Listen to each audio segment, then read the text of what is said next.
So రాష్ట్ర వ్యాప్తంగా కాదు, యావత్తు దేశవ్యాప్తంగా కూడా కాక్రోచ్ పార్టీకి సంబంధించిన ఉద్యమం తారాస్థాయికి చేరింది. అయితే ఇప్పటి వరకు కాక్రోచ్ పార్టీకి సంబంధించి అక్కడ పూర్తి స్థాయిలో నిరసన చూసాం.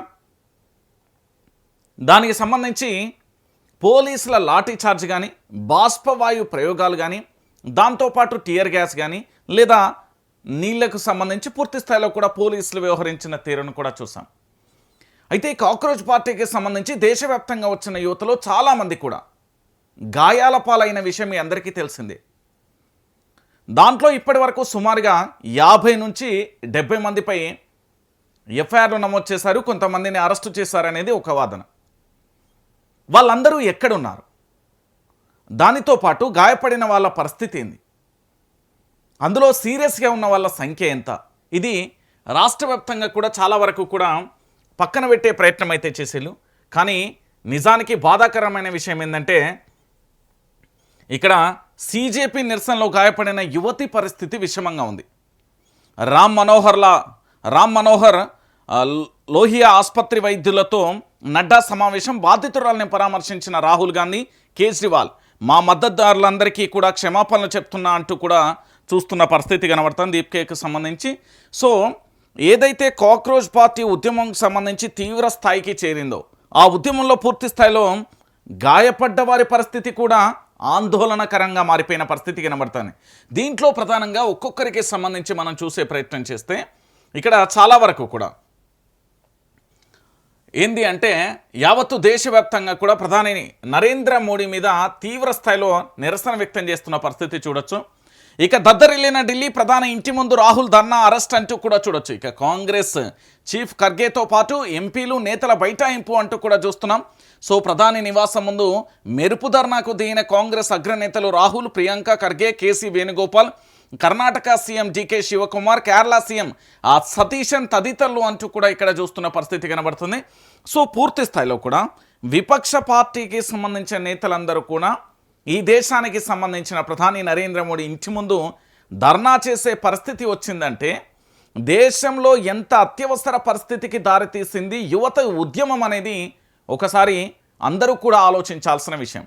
ఎందుకంటే దేశవ్యాప్తంగా కాక్రోచ్ పార్టీకి సంబంధించిన కేవలం టెంట్ వేసుకుని ధర్నా వరకే సరిపోలే, నిరసనల దాకా వెళ్ళింది, పార్లమెంట్ ముట్టడి దాకా వెళ్ళింది. అందులో చాలామంది విద్యార్థులకు భయంకరమైన, అంటే యువతి యువకులందరికీ కూడా భయంకరమైన గాయాలైన పరిస్థితి, దాంతోపాటుగా ఒక యువతి పరిస్థితి ఆందోళనకరంగా సీరియస్గా ఉన్న పరిస్థితి. ఇలాంటి పరిస్థితులలో దేశానికి సంబంధించిన ప్రధాని నరేంద్ర మోడీ ఇప్పటి వరకు ఈ భారతదేశానికి ప్రధాని అయినప్పటి నుంచి కనీసం ఒక్కసారి ప్రెస్ మీట్ పెట్టిన దాఖలాలు మీరు ఎక్కడైనా చూసారా? ప్రెస్ మీట్ పెట్టి జర్నలిస్టులు అడిగే ప్రశ్నలు మీరు ఎక్కడైనా విన్నారా? దేశ ప్రధాని మాట్లాడడం వేరు, ప్రెస్ ముందు కూర్చొని అపోజిషన్లో ఉన్న జర్నలిస్టులు ఎప్పుడైనా ప్రశ్నలు అడగగా మీరు విన్నారా, అసలు చూసారా? ఇది మన దేశ యొక్క దౌర్భాగ్యమైన పరిస్థితి. ఇక్కడ విపక్షాలన్నీ వచ్చి మొత్తానికి నిన్న రాహుల్ గాంధీకి సంబంధించి అదేంది అరెస్టు చేసే క్రమంలో ముక్కు నుంచి బ్లడ్ కూడా వచ్చిళ్ళు, ఆటోమేటిక్గా రాహుల్ గాంధీని ప్రధాని చేసేసిళ్ళు. నెక్స్ట్ ప్రధాని ఎవరు అంటే రాహుల్ గాంధీ అనే పరిస్థితికి వచ్చేసింది. రీజన్ ఏంది అంటే కాక్రోచ్ ఉద్యమంతోనే ప్రధాని నరేంద్ర మోడీ ఇంటి ముందు నిరసన వ్యక్తం చేయడం, దాంట్లో కాంగ్రెస్ పార్టీకి సంబంధించిన పిఆర్ మీడియాకు సంబంధించి, అంటే వాళ్ళ సోషల్ మీడియాకు సంబంధించి దేశవ్యాప్తంగా గట్టిగా వాడేసింది. ప్రధాని నరేంద్ర మోడీకి ఎంత మైనస్ కావాలో అంత మైనస్ అయిపోయిన పరిస్థితి కనబడుతుంది. చేతులకు తాళ్ళు కట్టుకుని 3 గంటల పాటు ఆందోళన వ్యక్తం చేసిళ్ళు. కేరళ సీఎం సతీశన్, కర్ణాటక సీఎం డీకే శివకుమార్ కూడా ఇక్కడికి హాజరయ్యారు. కేంద్ర మంత్రి ధర్మేంద్ర ప్రధాన్ను బర్తరఫ్ చేయాల్సిందే, ప్రధాని మోదీ, హోంమంత్రి అమిత్ షా రిజైన్ చేయాలని కూడా డిమాండ్ చేశారు. కాంగ్రెస్ నేతలతో కేంద్ర మంత్రి జితేంద్ర సింగ్ చర్చలు జరిపారు. రాత్రంతా ధర్నా కొనసాగిస్తానన్న రాహుల్ అరెస్టు చేసిన పోలీసులు. ఇది విద్యార్థులపై కాదు, ప్రతి కుటుంబంపై జరిగిన దాడి. రాహుల్, మోదీ ఈసారి మౌనంతో తప్పించుకోలేరు, దేశ విద్యా వ్యవస్థను ఆర్ఎస్ఎస్ చేతిలోకి తీసుకెళ్లిందని ఫైర్ అంటూ కూడా చూస్తున్న పరిస్థితి కనబడుతుంది. నిజంగా మన దౌర్భాగ్య స్థితి ఏందో తెలుసా? ఈ దేశానికి ప్రధానమంత్రి నరేంద్ర మోడీ అయినప్పటి నుంచి కేవలం ఒకటే ముసుగు, హిందుత్వం అనే తప్ప మరొకటి మన భారతదేశం ఈ వ్యవస్థలో అగ్రగామిలో నిలిచింది ప్రపంచవ్యాప్తంగా అంటే ఒక్కటి చెప్పురు, ఒక్కటి చెప్పురు చాలు. ప్రపంచ దేశాలతో పోటీ పడి మనం దీంట్లో విజయం సాధించగలిగాం, లేదా ఈ రంగంలో అభివృద్ధి చెందాం. ఏ రంగంలో అభివృద్ధి చేసిండు? ప్రధాని నరేంద్ర మోడీ వచ్చిన సందే ఎన్ని ప్రాజెక్టులు వచ్చినాయి, లేకపోతే ఎన్ని రకాల దేశానికి పూర్తి స్థాయిలో కూడా రక్షణ కవచంలో మారినాయి ఒక్కసారి చెప్పమను. ఇలా దేశవ్యాప్తంగా ఉండే రాజకీయ నాయకులు అందరూ కూడా మౌనంగా మారిపోయారు. ఎందుకు అంటే ఆయా రాష్ట్రాలకు సంబంధించిన ఎవరైనా మాట్లాడితే వాళ్ళ మీదకి ఈడీ కానీ సిబిఐ కేసులను పంపించడం, వాళ్ళని అరెస్ట్ చేయడం ప్రధాని నరేంద్ర మోడీకి పరిపాటిగా మారిపోయింది. అలాంటప్పుడు ఈ దేశంలోని యువత రాజ్యాధికారాన్ని చేబుచ్చుకునేందుకు పూర్తి స్థాయిలో నిరసన వ్యక్తం చేసింది. దాంట్లో భాగంగానే ఢిల్లీలో కాక్రోచ్ పార్టీ చేసిన ఉద్యమమే నిదర్శనం. ఈ కాక్రోచ్ పార్టీ నిరసన కేవలం రాజకీయ నాయకులకు, పార్టీల వరకే ఆగిపోతుందంటే పొరపాటే. ఈ కాక్రోచ్ పార్టీ ఉద్యమం అనేది మీడియా మీద కూడా తీవ్ర స్థాయిలో ప్రభావం చూపుతుంది. ఎందుకంటే భజన మీడియాకు ఒక్కొక్కరిని తన్ని కొట్టే పరిస్థితులను కూడా తీసుకొస్తుంది. ఇదొకటైతే, రెండోది అన్ని వ్యవస్థల మీద కూడా కాక్రోచ్ ప్రభావం అనేది చాలా గట్టిగా ఉండబోతుంది భవిష్యత్తులో. మీరు అవునన్నా కాదన్నా ఇది నిజం. మీరే చూడురి, నేను చెప్తున్నా కదా. ప్రధాని నివాసం ముందు ఆందోళనలో పాల్గొన్న రాష్ట్ర ఎంపీలు గడ్డం వంశీకృష్ణ, బలరాం నాయక్ అంటూ కూడా చూస్తున్న పరిస్థితి కనబడుతుంది. ఇక మొత్తం వాళ్ళు ఇప్పుడు పార్లమెంట్ సెషన్ నడుస్తుందండి, వాళ్ళు అక్కడి వేలు, ఇది వాళ్ళ పేపరే, వాళ్ళదే కదా, వాళ్ళ పేపరే రాసుకున్నారు, అంతే ఏమున్నా. అలా రాహుల్ గాంధీని అరెస్టు చేస్తున్న పోలీసులు అంటూ కూడా చూస్తున్న పరిస్థితి కనబడుతుంది. పేపర్ లీక్ ఘోర పాపం, ఇలాంటివి మళ్ళీ జరగకూడదు. పగడ్బందీగా పరీక్షా విధానం రూపొందించడం జాతీయ బాధ్యత. ప్రధాని నరేంద్ర మోడీ బాధ్యులపై కఠిన చర్యలు తీసుకుంటాం, పిల్లలను రెచ్చగొట్టద్దు, యువత సంక్షేమం కోసం కలిసి పనిచేద్దాం, పార్లమెంట్లో నిర్మాణాత్మకమైన చర్చలు జరిగేలా ప్రతిపక్షాలు సహకరించాలని విజ్ఞప్తి. ఫ్రీ ట్రేడ్ అగ్రిమెంట్లో వ్యవసాయ రంగాన్ని అత్యంత ప్రాధాన్యత ఇస్తున్నామని వెల్లడి. ఎన్డీఏ పార్లమెంటరీ మంగళ్ మిలాన్ సమావేశంలో ప్రధాని మోదీ ప్రసంగం అంటూ కూడా చూస్తున్న పరిస్థితి కనబడుతుంది. రెండో రోజు కూడా అదే పాటు ప్రతిపక్షాల ఆందోళనతో స్తంభించిన పార్లమెంట్. నీట్ పేపర్ లీక్, పోలీసుల లాఠీచార్జిపై చర్చకు డిమాండ్, విద్యార్థులపై జరిగిన క్రూరత్వంపై సమగ్ర చర్చ జరగాలని నినాదాలు, నిరసనతో దద్దరిల్లిన లోక్సభ, రాజ్యసభ అంటూ కూడా చూస్తున్న పరిస్థితి కనబడుతుంది. మొత్తానికి చెలో పార్లమెంట్ అనే ఒక నినాదాన్ని తీసుకున్నది కాక్రోచ్ పార్టీ.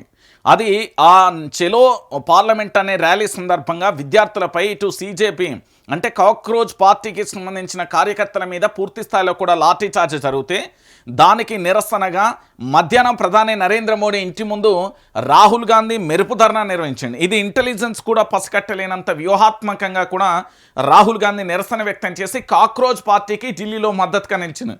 ఇంకొక బాధాకరమైన విషయం ఏంటంటే భారతదేశంలో ఉండే చాలా జాతీయ మీడియాలకు సంబంధించి సీజేపీ అంటే కాక్రోచ్ పార్టీకి సంబంధించిన ఉద్యమాన్ని చూపించకపోగా వారిపై విమర్శలు చేస్తూ వాళ్ళల్లో పూర్తి స్థాయిలో కూడా ఏంది అంటే ఆ ఉద్యమాన్ని కించపరిచే విధంగా ఆ ఉద్యమానికి సంబంధించి పూర్తి స్థాయిలో కూడా పరారవుతున్నారు.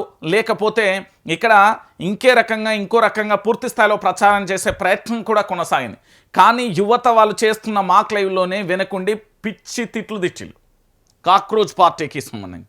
సో ఇది ప్రధాని నరేంద్ర మోడీకి సంబంధించి ఘోర ఎదురుదెబ్బ అని చెప్పొచ్చు. ఎందుకంటే మీరు ఒకసారి ఆలోచించండి, రాజకీయ నాయకులను అధికార దర్యాప్తు సంస్థలతో బెదిరించొచ్చుగాక, కానీ యువతను బెదిరించలేరు కదా. యువతను ఏమీ చేయలేరండి, యువతను ఏమీ చేయలేరు. యువత మొండి ధైర్యంతో తలుసుకుంటే ఎంతకైనా ఉద్యమం పోతుంది, ఉద్యమాన్ని తీసుకురాగలుగుతామని చెప్పడానికి ఒక సజీవమైన సాక్ష్యం, ఒక నిదర్శనం ఇది యావత్తు సమాజం అంతా కూడా తెలుసుకోవాలి. తెలంగాణలో ముఖ్యంగా కాంగ్రెస్ పార్టీకి సంబంధించిన ముఖ్యమంత్రి రేవంత్ రెడ్డి నువ్వు తెలుసుకోవాలి. ఇది కాక్రోచ్ పార్టీకి సంబంధించిన ఢిల్లీ ఉద్యమం. ఇప్పుడు దీన్ని రిలేటెడ్గా నేను తెలంగాణకు తీసుకొస్తా. ఒకసారి ఇక్కడ చూడురి. నీట్ పేపర్ లీక్ బాధ్యత వహించి కేంద్ర మంత్రి ధర్మేంద్ర ప్రధాన్ రాజీనామా చేయాలని డిమాండ్ చేస్తూ మంగళవారం ఢిల్లీలోని జంతర్ మంతర్ వద్ద కాక్రోచ్ జనతా పార్టీ ఆధ్వర్యంలో జరిగిన ఆందోళనకు పెద్ద ఎత్తున తరలివచ్చిన విద్యార్థులు. ఓకే, ఇక్కడ ఢిల్లీలో ధర్నా, తెలంగాణలో దండన. పార్లమెంట్ ముట్టడికి యత్నించిన విద్యార్థులపై పోలీసుల లాఠీచార్జ్కు పాల్పడడం, బాష్పవాయు గోళాలను ప్రయోగించడాన్ని తప్పుపడుతూ మంగళవారం కాంగ్రెస్ ఆధ్వర్యంలో ప్రధాని నివాసం వద్ద మెరుపు ధర్నాకు దిగిన రాహుల్, ప్రియాంక, కేసీ వేణుగోపాల్ అంటూ తదితరులు అంటూ ఇక్కడ చూస్తున్నాం. పేపర్ లీక్లపై ఢిల్లీలో విద్యార్థులు కొనసాగుతున్న నిరసనకు మద్దతుగా హైదరాబాద్లో విద్యార్థి సంఘాలు ఆందోళనకు దిగాయి. లోక్ భవన్ ముట్టడికి యత్నించిన విద్యార్థులను కాంగ్రెస్ సర్కార్ అడ్డుకుంది. బలగాలను దింపి వారిని అరెస్టు చేస్తున్న దృశ్యాలు ఇవి హైదరాబాద్కు సంబంధించి. అంటే తెలంగాణలో ఉన్న మన యువత కూడా కాక్రోచ్ పార్టీకి పూర్తి స్థాయిలో మద్దతు తెలియజేస్తూ, అంటే వాళ్ళు చేసిన నిరసనకు పూర్తిగా మద్దతిస్తూ వాళ్ళ మీద జరిగిన లాఠీ చార్జ్ కానీ బాష్పవాయు ప్రయోగాలు కానీ లేదా ఇంకోటి కానీ వాటిని పూర్తి స్థాయిలో ఖండిస్తూ వీళ్ళందరూ కూడా తెలంగాణలో ఉన్న అనేక విద్యార్థి సంఘాలన్నీ కూడా పూర్తిగా కూడా ఇక్కడ కూడా ధర్నాకు ఆందోళనకు పిలుపునివ్వడం జరిగింది. వాళ్ళను అరెస్టు చేస్తున్న దృశ్యాలు ఇక్కడ చూస్తున్నాం. సరే, మొత్తానికి ఏమైపోయింది, ఇక్కడ కేంద్రం ఉక్కిరి బిక్కిరి అయిపోయింది. ఓవైపు విద్యార్థుల ఆందోళన, మరోవైపు రైతుల పోరాటం. దాని గురించి కూడా నేను చెప్తా. పార్లమెంట్లో నిరసన, ప్రధాని ఇంటి ముందు ధర్నా, ఏకకాలంలో ఆందోళనలతో అట్టుడికిన దేశ రాజధాని. నలుదిశల నిరసనతో ఢిల్లీ దద్దరిల్లింది. ఏకకాలంలో జరిగిన ఆందోళనతో కేంద్రం ఉక్కిరి బిక్కిరైంది. నీట్ పేపర్ లీకుకు బాధ్యత వహిస్తూ కేంద్ర మంత్రి ధర్మేంద్ర ప్రధాన్ను బర్తరఫ్ చేయాలని కోరుతూ కాక్రోచ్ జనతా పార్టీ ఆధ్వర్యంలో జంతర్ మంతర్ వద్ద విద్యార్థులు చేపట్టిన ఆందోళన మంగళవారం కూడా కొనసాగింది. పార్లమెంట్లోనూ నీట్పై విపక్షాలు నిరసనకు దిగాయి. అమెరికాతో ఆ ట్రేడ్ డీల్ను నిరసిస్తూ రైతులు మరోసారి రోడ్డెక్కారు. సంయుక్త కిసాన్ మోర్చా ఆధ్వర్యంలో వేలాది మంది రైతులు మహా పంచాయత్కు పోటెత్తారు. ప్రధాని నరేంద్ర మోడీకి సంబంధించి వాళ్ళ ఇంటి ముందు విపక్షాలు ఆందోళనకు దిగడం స్వతంత్ర భారతదేశ చరిత్రలో ఇది తొలిసారి అంటూ కూడా చూస్తున్న పరిస్థితి కనబడుతుంది. అంటే ఒకసారి మనందరం కూడా ఆలోచించాల్సిన విషయం ఏంటంటే, స్వయంగా విపక్ష పార్టీ నేతలే మన దేశానికి సంబంధించి ప్రధాని నరేంద్ర మోడీ నివాసం ముందు అది మధ్యాహ్నం ఆందోళనకు దిగడం, దాదాపుగా 3 గంటలకు పైగా కూర్చోవడం. భారతదేశం అంటే మనకు స్వతంత్రం వచ్చినప్పటి నుంచి ఇప్పటి వరకు ఏ ప్రధాని ఇంటి ముంగట కూడా విపక్ష పార్టీకి సంబంధించిన నేతలందరూ ఆందోళనలో కూర్చున్న దాఖలాలు లేవు. ఇది బహుశా నాకు తెలిసి తొలిసారి, నాకున్న సమాచారం ప్రకారం. నోరు విప్పిన ప్రధాని, లీక్లను అరికట్టడం జాతీయ బాధ్యత. నీట్ పేపర్ లీకు ఘోర పాపం వెలుగులోకి వచ్చిన వెంటనే ప్రభుత్వం స్పందించింది, చర్యలు తీసుకుంది. 13 మందిని అరెస్టు చేసింది, రీటెస్ట్ నిర్వహించింది. పేపర్ లీక్ను అరికట్టడం జాతీయ బాధ్యత. ట్రేడ్ ఒప్పందంతో రైతులకే లాభం. అమెరికాతో భారత్ కుదుర్చుకున్న స్వేచ్ఛ వాణిజ్య ఒప్పందాలతో అత్యధిక లబ్ధి రైతులకే కలగనుంది. ప్రపంచ దేశాలు ట్రేడ్ డీల్ను స్వాగతిస్తున్నాయి ప్రధాని నరేంద్ర మోడీ. ఇది దేశవ్యాప్తంగా జరిగే రచ్చ. ఏంది, కాక్రోచ్ పార్టీకి సంబంధించి కాక్రోచ్ పార్టీని అంటే యువతను కించపరుస్తే ఒక పార్టీ పుట్టింది. ఆ పార్టీ తొలిసారిగా తీసుకున్నది నీట్ పేపర్ లీకేజీ సంబంధించిన అంశాన్ని. దాంతో ఉద్యమం ఎక్కడికి పోయిందంటే ఊహించని తారాస్థాయిలోకి పోయింది. వాళ్ళు టెంట్లేసి ధర్ననే కాదు, పార్లమెంటు ముట్టడికి కూడా పిలుపునివ్వడం, అందులో లాఠీ చార్జ్ జరగడం, బాష్పవాయు ప్రయోగాలు జరగడం. ఏం చేస్తారులే వీళ్ళు అనుకున్నారు. కానీ ఏదైనా ఒక బాల్ను తీసుకొని గోడ కొడితే ఎంత రివర్స్ వస్తుందో, ఎంత వేగంతో కొడితే అంతే రివర్స్ వస్తుంది. సో అదే ఇప్పుడు కాక్రోచ్ పార్టీకి సంబంధించి ఉద్యమం మళ్ళీ అదే స్థాయిలోకి ఫైర్ అయిపోయింది. దానికి తోడు విపక్షాలు కూడా రంగంలోకి దిగడం, దానికి తోడు ఈ దేశ ప్రధాని కూడా నోరు విప్పిన పరిస్థితి. మొత్తానికి ఢిల్లీ దద్దరిల్లిపోయి గజిబిజి అయిపోయిన పరిస్థితి కనబడుతుంది. ఇది దేశానికి సంబంధించి. ఇక మన తెలంగాణ ప్రాంతానికి సంబంధించి చూద్దాం. ఈయన పేరు రాహుల్ గాంధీయే కదా, మీ అందరికీ తెలుసు కదా. ఎక్కడ కూర్చున్నాడు? ప్రధాని నరేంద్ర మోడీ ఇంటి ముంగట కూర్చున్నారు. రాహుల్ గాంధీ, ప్రియాంక గాంధీ, దాంతోపాటు 2 రాష్ట్రాలకు సంబంధించిన ముఖ్యమంత్రి. మరి రాహుల్ గాంధీ, నీ ద్వంద్వ నీతి ఏంది? ఢిల్లీలో ఆందోళన చేస్తున్నావు, తెలంగాణలో అణచివేత జరుగుతుంది. మరి దీనికి సమాధానం ఏది? ఢిల్లీలో ఆందోళన చేస్తున్నావు, దేశానికి సంబంధించిన ప్రధాని నరేంద్ర మోడీ ఇంటి ముందు కూర్చొని నిరసన వ్యక్తం చేస్తున్నావు. కానీ తెలంగాణలో మీ యొక్క నీతి ఏంది? మీ ద్వంద్వ నీతి ఏందో చెప్పు. మరి ఇక్కడ అణచివేతకు రేవంత్ పాలనలో జాబ్ నోటిఫికేషన్లు అడిగితే లాటిఫికేషన్, నిరుద్యోగుల మీద ఇప్పటికీ 7 సార్లు పోలీసులు లాఠీ చార్జ్ చేసింది. ఇప్పటి వరకు ఒక్కసారైనా నోరు మెదపని రాహుల్ గాంధీ ఢిల్లీలో కన్నెర్ర చేసి ఇక్కడ కన్ను మూసుకోవడం ఎందుకు? కేంద్రంలో విద్యాశాఖ మంత్రి రాజీనామా చేయాలంటే మరి విద్యాశాఖ దగ్గర పెట్టుకున్న రేవంత్కు అది వర్తించదా? రాహుల్ గాంధీ మౌనం వెనుక ఇక్కడి మూటలే కారణమా అంటూ కూడా ఒక సంచలనాత్మకమైన కథనం ఇది నా భాషలో. అయితే ఎందుకు నేను ఈ మాట చెప్తున్నానంటే, ఢిల్లీలో నీట్ పేపర్కు సంబంధించిన లీకేజీ జరిగింది. అది దేశవ్యాప్తంగా రచ్చ మొదలైంది. దానికి కాక్రోచ్ పార్టీ ఉద్యమం శ్రీకారం చుట్టింది, ధర్నా చేసింది, రాస్తారోకో చేసింది, నిరసన వ్యక్తం చేస్తూ ఆఖరికి పార్లమెంట్ ముట్టడి, ఆ తర్వాత లాఠీచార్జ్, ఆ తర్వాత విపక్షాలు రంగంలోకి దిగినాయి. మరి ఈ తెలంగాణలో మీరు ఏడాదికి 2 లక్షల ఉద్యోగాలని చెప్తే ఇక్కడి యువత పూర్తి స్థాయిలో కూడా ఆందోళన వ్యక్తం చేసింది. ఇక్కడి యువత పోరాటం చేసింది. వాళ్ళను అరెస్టు చేయడమే కాకుండా కనీసం నియత లేని పార్టీగా మీది వాళ్ళ మీద తిరిగి ఎఫ్ఐఆర్లు కూడా నమోదు చేస్తున్న దుర్మార్గమైన ప్రభుత్వం. చదువుకొని ఉద్యోగాలు చేస్తారన్న యువతను, వాళ్ళను పూర్తి స్థాయిలో కూడా చదువుకొని ఉద్యోగాలు చేస్తారన్న యువతను ఎఫ్ఐఆర్లు నమోదు చేసి వాళ్ళని రోడ్ల మీద తిరిగే పరిస్థితి తీసుకొచ్చింది రేవంత్ సర్కార్. నిజం ఇది. ఒక్క మాటలో చెప్పాలంటే నిరుద్యోగులకు సంబంధించి చాలా వరకు కూడా నేను 2014 నుంచి కూడా చూస్తూ వస్తున్నాను. అప్పటి నుంచి ఉద్యోగాల కోసం కొట్లాడుతున్న వారు ఇప్పటికీ కనిపిస్తున్నారు. కొత్తగా కొట్లాడుతున్న వారు రీసెంట్గా కనబడుతున్నారు రేవంత్ సర్కార్ వచ్చిన తర్వాత. కానీ ఎంత పోరాటం చేసినా ఏం చేసినా కూడా రేవంత్ రెడ్డి ప్రభుత్వాన్ని నమ్మి ఓటేసిన తర్వాత ఏడాదికి 2 లక్షల ఉద్యోగాలు ఏవైతే చెప్పిర్రో ఆ 2 లక్షల ఉద్యోగాలను పూర్తి స్థాయిలో ఫుల్ఫిల్ చేయకపోవడంతో దేశవ్యాప్తంగా కాదు, గతంలో చాలా వరకు కూడా ఉద్యమానికి శ్రీకారం చుట్టారు. జంతర్ మంతర్ వద్ద ఆందోళన కానీ, రాహుల్ గాంధీకి లేఖలు రాయడం కానీ, రాహుల్ గాంధీని కలిసే ప్రయత్నం కానీ, ఇవన్నీ కూడా జరిగిపోయినాయి కదా. మరి ఈరోజు మన రాష్ట్రంలో నిరుద్యోగుల మీద ఇప్పటికీ 7 సార్లు లాఠీ చార్జ్ అయింది కదా. మరి దీనికి కూడా ఎవరు రాహుల్ గాంధీ స్పందించాలి కదా. కాంగ్రెస్ డ్రామా, విద్యార్థుల ఉద్యమం క్రెడిట్ను చోరీ చేసేందుకు యత్నం. 31 రోజుల తర్వాత తీరిగ్గా ఫీల్డ్లోకి దిగిన రాహుల్ గాంధీ దేశ చరిత్రలో తొలిసారి ప్రధాని ఇంటి ముందు విపక్షం ధర్నా.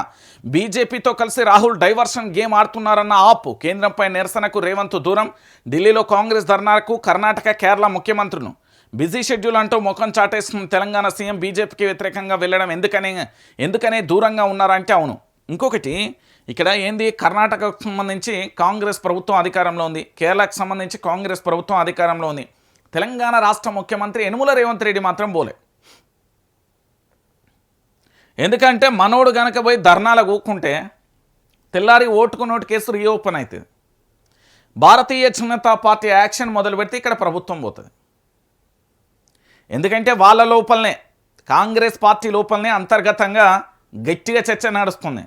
ఎప్పుడు ఆ అగ్ని కీలలు, అగ్ని జ్వాలలు పగిలిపోతాయో కూడా తెలియదు, బద్దలైతాయో తెలియదు. అట్లా కాంగ్రెస్ పార్టీ బయటికి మాత్రం కనబడుతుంది కానీ లోపల మాత్రం రగిలిపోతుంది. ఎందుకంటే మంత్రులకు ముఖ్యమంత్రి మీద నమ్మకం లేదు, ముఖ్యమంత్రికి మంత్రుల మీద నమ్మకం లేదు, ఎమ్మెల్యేలకు మంత్రుల మీద నమ్మకం లేదు. అల్టిమేట్గా అదే జరుగుతుంది ఇక్కడ. మీరు చూడుర్రి, లాఠీ చార్జ్ ప్రజాస్వామ్య మార్గం కాదు. ప్రశ్నలు అడిగినందుకు యువతను కొట్టడం సరైంది కాదు. పార్లమెంట్లో నిలదీస్తాం. మంగళవారం ఢిల్లీ విద్యార్థులపై పోలీస్ చర్యను ఖండిస్తూ కాంగ్రెస్ అగ్రనేత రాహుల్ గాంధీ చేసిన వ్యాఖ్యలు ఇవి.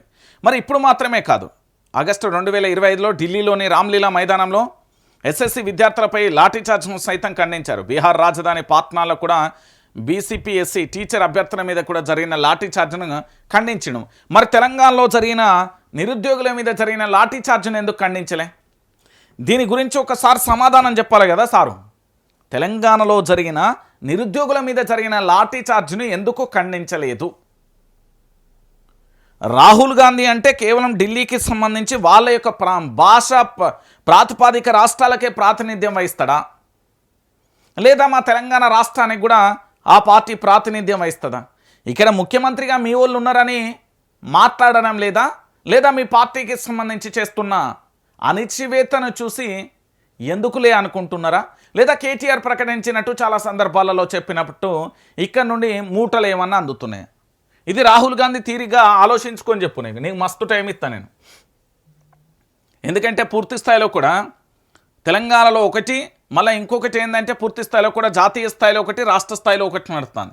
ఇక ఇది ఇట్లుంటే తెలంగాణలో మరో పరిస్థితి. అంటే దీనికి సంబంధించి ఇంకో రిలేటెడ్ ఉన్నదని చెప్పిన కదా, దాన్ని కూడా మీకు ఒకసారి చూపించే ప్రయత్నం చేస్తాను. ఇది ఇగో, మీరు ఢిల్లీలో జరిగిన కాక్రోచ్ ఉద్యమాన్ని చూస్తున్నాం. గతంలో భారతదేశ చరిత్రలోనే ఈ దేశానికి ఇండిపెండెన్స్ వచ్చినప్పటి నుంచి ఇప్పటి వరకు దేశ రాజధాని ఢిల్లీలో సరిగ్గా 1 సంవత్సరానికి పైగా కూడా డేరాలు వేసుకొని ఢిల్లీ సరిహద్దులలో నిరసన వ్యక్తం చేసిన రైతులను మనం చూసాం.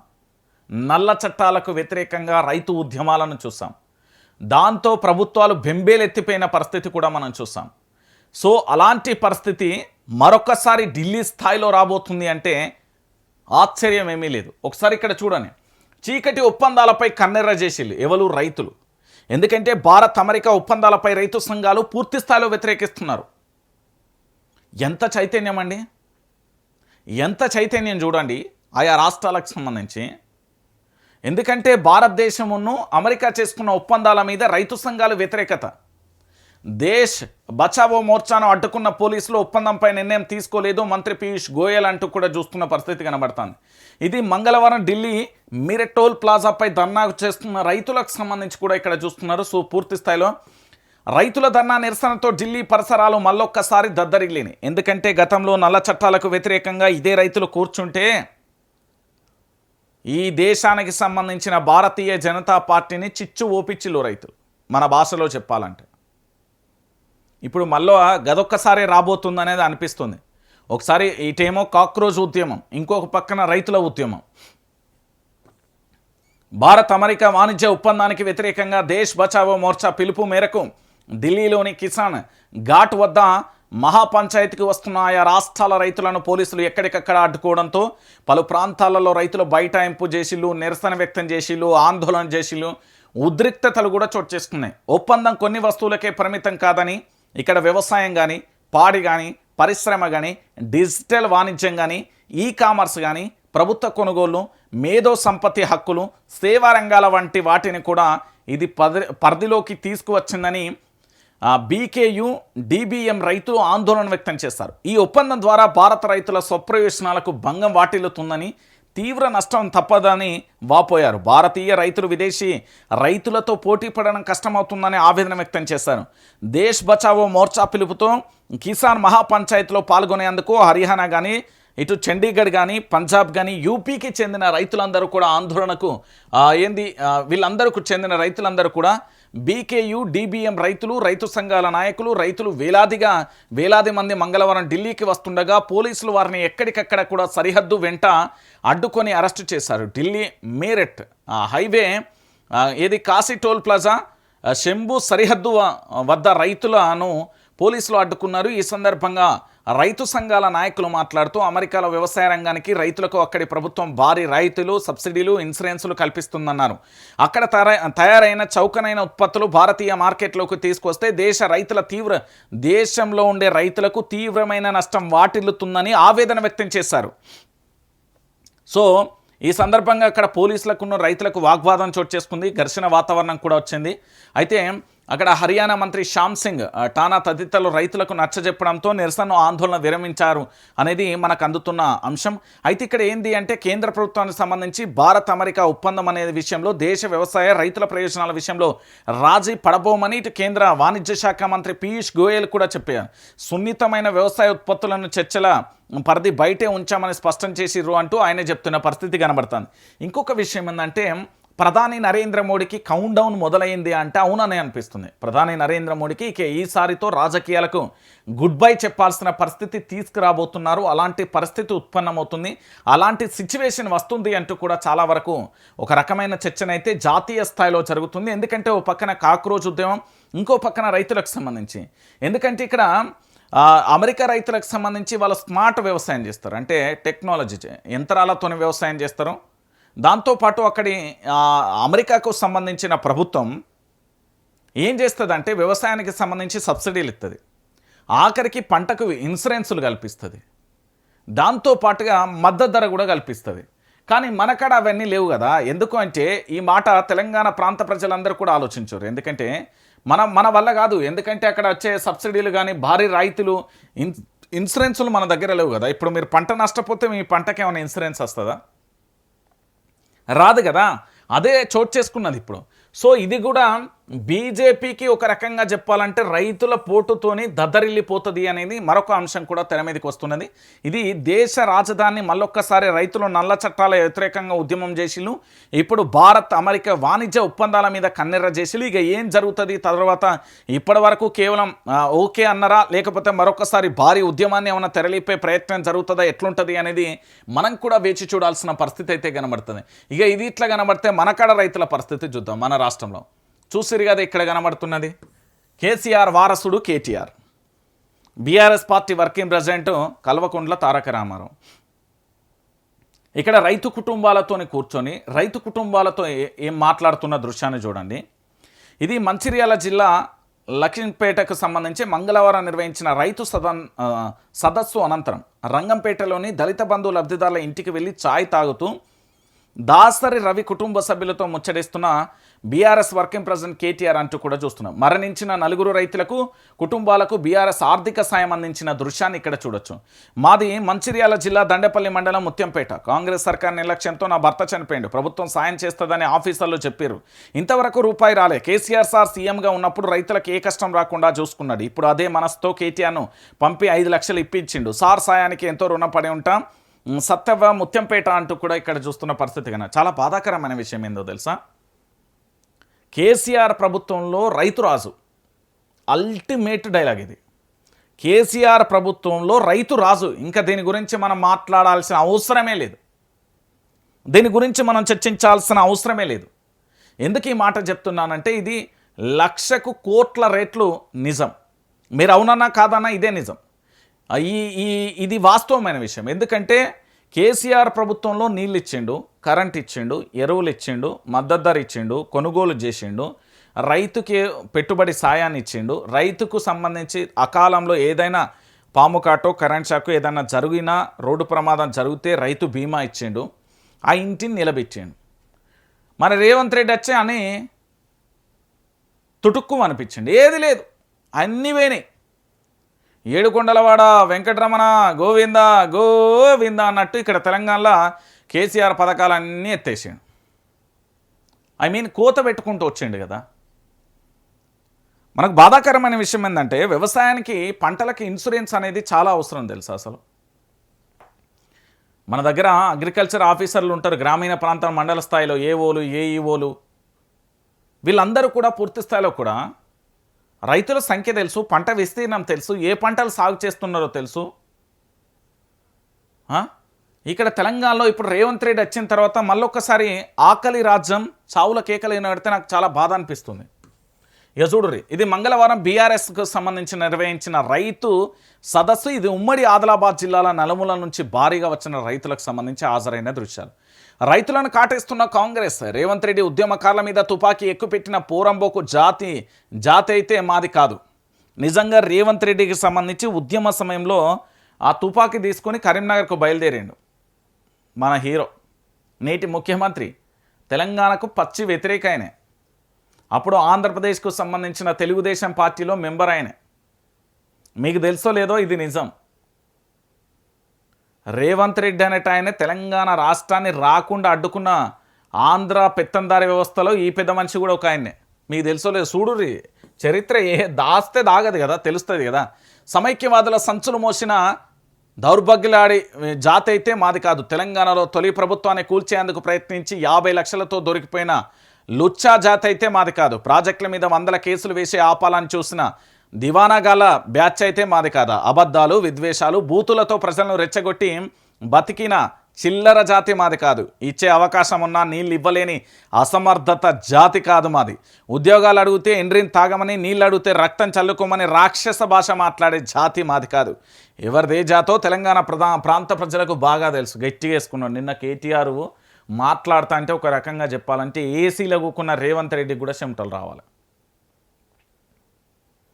రెడ్డి కుటుంబంలో పుట్టిన రేవంత్ రెడ్డి మంచి జబర్దస్త్ పరిపాలన చేయొచ్చు. ఎంత వయసు, చిన్న వయసు అయినా, ముసలోడా మునిగోడా, వయసు మీద ఉన్నాడు. జబర్దస్త్గా పరిపాలన చేయమంటే బీఆర్ఎస్ పార్టీకి సంబంధించిన కేటీఆర్తో ఈ తిట్లవాడు ఎందుకు? ఇప్పుడు మంచిగా ఉన్నదా? మనం దవ్వుకున్న బోందల మనమే పడతారు అన్నట్లేదు ఇప్పుడు రేవంత్ రెడ్డి పరిస్థితి. పొల్లు తిట్టిండు. ఈ మాటలు మామూలు మాటలా? రైతులు రక్తం చల్లినా రేవంత్ మనసు కరగలేదు. ఆఖరికి రక్తం చల్లుకో వాళ్ళని గోసి ఎవరిని కేటీఆర్ హరీష్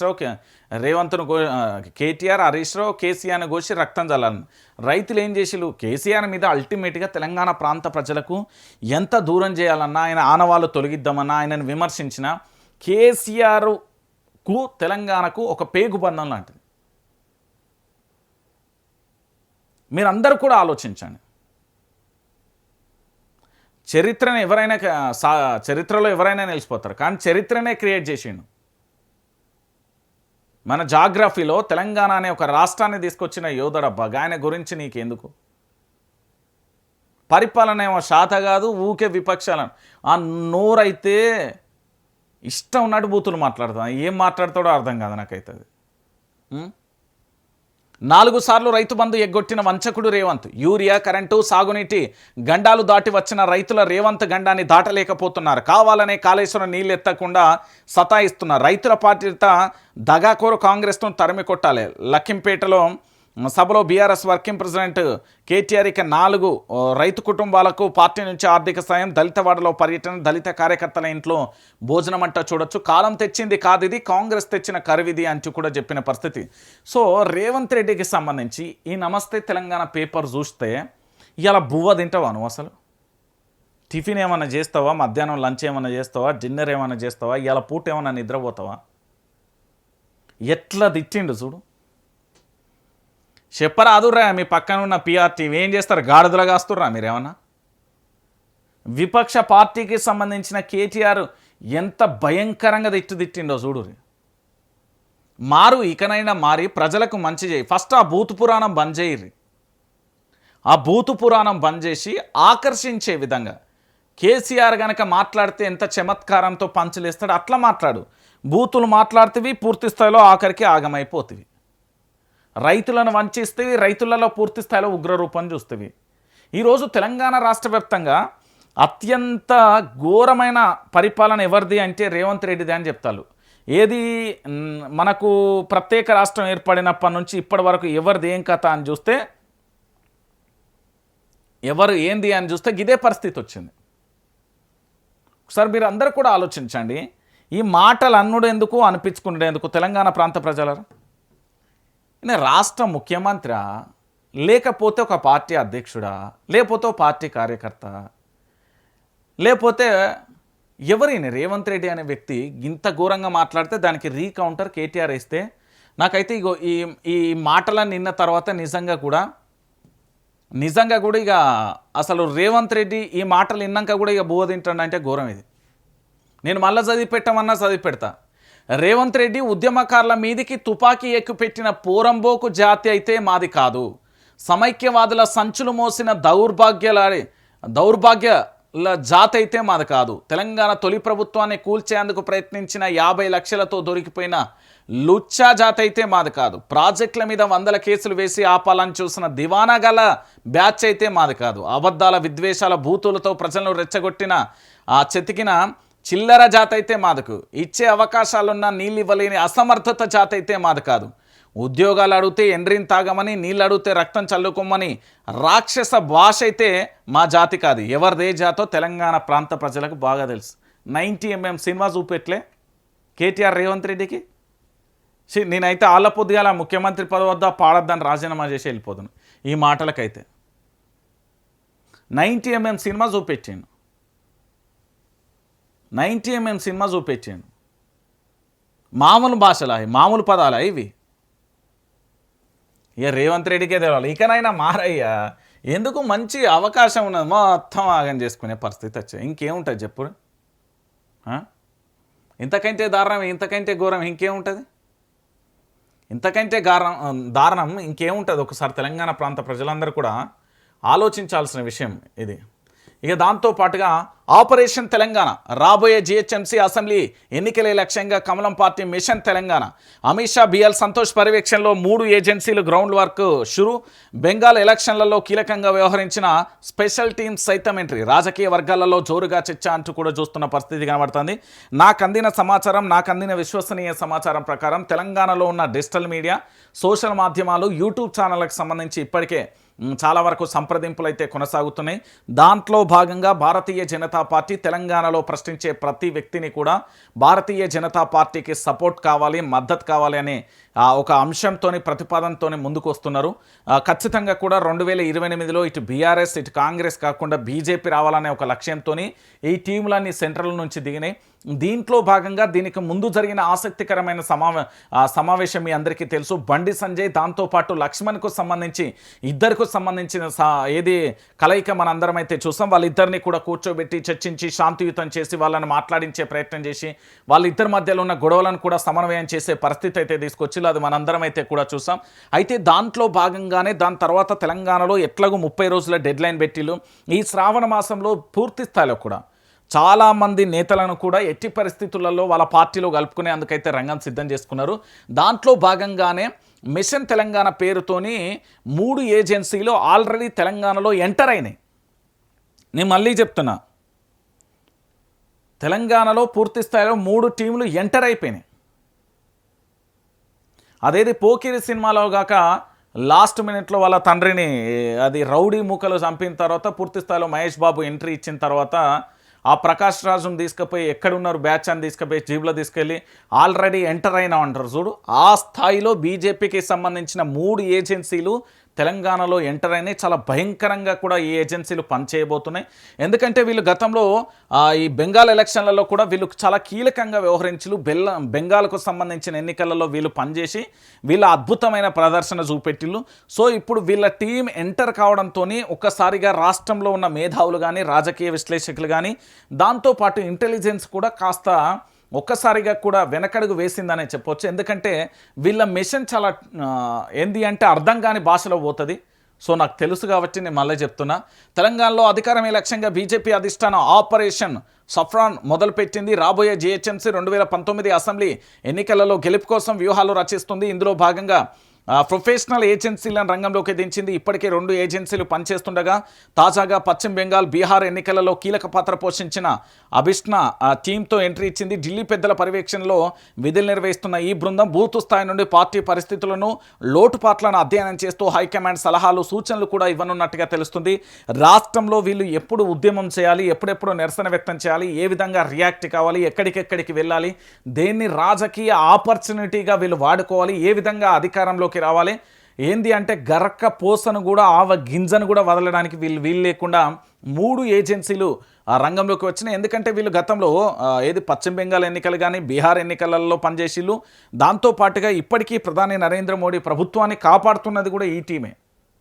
సో తెలంగాణలో వీళ్ళు ఎంట్రీ ఇచ్చిళ్ళు. కాబట్టి నేనేమంటున్నా అంటే కాంగ్రెస్ పార్టీ అవుట్ రైట్గా వెళ్ళిపోయింది. ఇప్పటికే కేంద్ర ప్రభుత్వాలు కేంద్ర ప్రభుత్వానికి సంబంధించి పూర్తి స్థాయిలో కూడా పరిపాలన చూసేలు. ఢిల్లీలో ఆదేశాలు ఇస్తే కానీ తెలంగాణలో పనిచేయని పరిస్థితి. రేపు పొద్దుగాల భారతీయ జనతా పార్టీ కూడా అధికారంలోకి వస్తే ఢిల్లీలో ఆదేశాలు ఇస్తేనే తెలంగాణలో పనిచేస్తుంది. కాబట్టి నేనేమంటానంటే ప్రాంతీయ పార్టీ అయిన నాటి టీఆర్ఎస్ నేటి బీఆర్ఎస్ మేలు.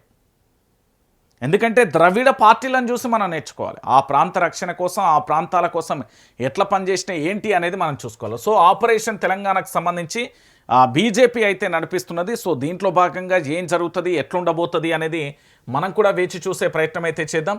ఇక దాంతోపాటుగా పూర్తి స్థాయిలో చూడుర్రి తెలంగాణ ప్రాంత ప్రజలందరూ కూడా ఆలోచించండి. వైఆర్టీవీ తెలుగు న్యూస్ ఛానల్కి సంబంధించి ప్రతి ఒక్కరు కూడా సబ్స్క్రైబ్ చేసుకోరి, లైక్ చేయండి, షేర్ చేయండి. వాస్తవాల ప్రతిదృశ్యం వైఆర్టీవీ ఎప్పటికప్పుడు మీకు వాస్తవాల నిజాలను మాత్రమే తెలియజేస్తుంది. సో నిజమైన న్యూస్ను మాత్రమే తెలియజేస్తుంది. కాబట్టి ప్రతి ఒక్కరు కూడా YRTV Telugu news channel subscribe చేసుకోండి, షేర్ చేసుకోండి, లైక్ చేయండి.